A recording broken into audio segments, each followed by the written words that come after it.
اب کوئی بات نہیں، فرنگی راہ دلے زیرے نگی نیست، کیوں جی کوئی بات نہیں، یہ 4 دن امریکہ کر لے جو کرنا ہے۔ افغانستان کو لتاڑنے کے بعد ایک بندہ بھی اس کے قابو ایسا نہیں آیا جو کہے میرا ایمان لے لو مجھے پیسے دے دو، ایک بندہ بھی اس کے قابو میں نہیں آیا جو گوانتا نامو بے میں تم نے علماء کی داڑیاں مونڈ دی اور پتہ نہیں کیڑ پنجروں میں بند کیا جیسے حیوانوں کو بند کیا جاتا ہے، لیکن ان پنجروں میں وہ بند رہے، قرآن کی تلاوتیں وہاں بھی وہ کرتے رہے، ہاں اسلام کو وہاں بھی انہوں نام اقبال کہندا فرنگی راہ دلے زیرے نگی نیست، اقبال کہندا اج تک فرنگی ایک دل تے قابو نہیں پا سکے، ملکاں تے تھا جی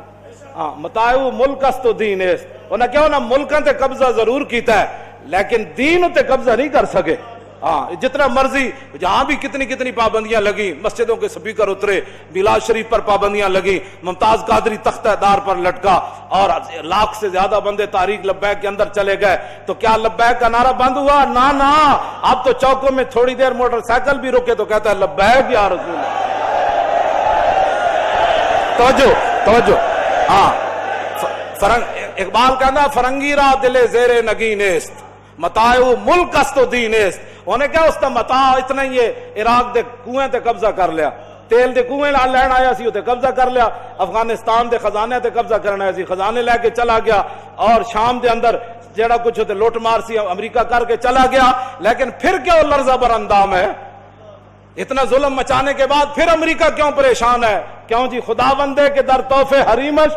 اقبال کہتا ہے جتنے چمچے کٹ سے گئے وائٹ ہاؤس کا طواف کرتے رہے اور ملکہ برطانیہ کا طواف کرتے، خدا بندے کے در تحفے حریمش، کہتا وہ جتنے تمہارے چمچے کڑچے گئے یا حکومتیں کرتے رہے اور تمہارے دروں کا طواف کرتے رہے، صد ابلیس است یک روح الامین است، کہتا لکھاں ابلیس ضرور گئے لیکن محمد عربی کا ایک غلام بھی تمہارا طواف کرنے کے لیے نہیں گیا۔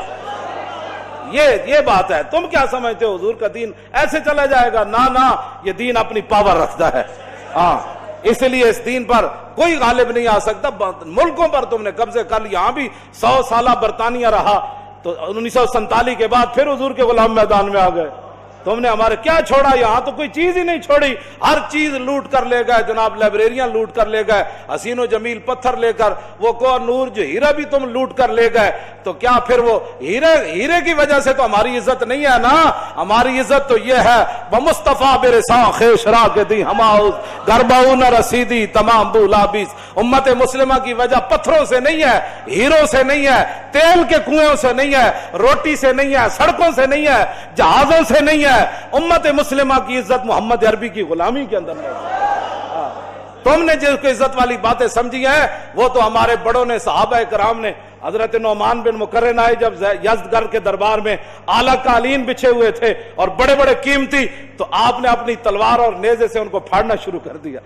وہ کہنے لگے یہ تو ہم نے آپ کی عزت کے لیے بچھایا ہے، جب آپ کرسی پر بیٹھے تو وہ سونے کی بنی ہوئی تھی، آپ بیٹھے تو فوراً کھڑے ہو گئے، تو یزدگرد کہنے لگا کہ آپ نے شاید کبھی سونا دیکھا نہیں ہے، ہم نے تو آپ کے احترام کے لیے، آپ چونکہ ہمارے مہمان آئے ہیں اور مذاکرات کرنے کے لیے آئے ہیں، سعد ابن وقاص کے جرنیل جو آپ کے ہیں انہوں نے آپ کو بھیجا، تو ہم نے آپ کے اعزاز کے لیے سونے کی کرسی بچھائی ہے، پہلے تو آپ نے ہمارا قالین پھاڑ دیا،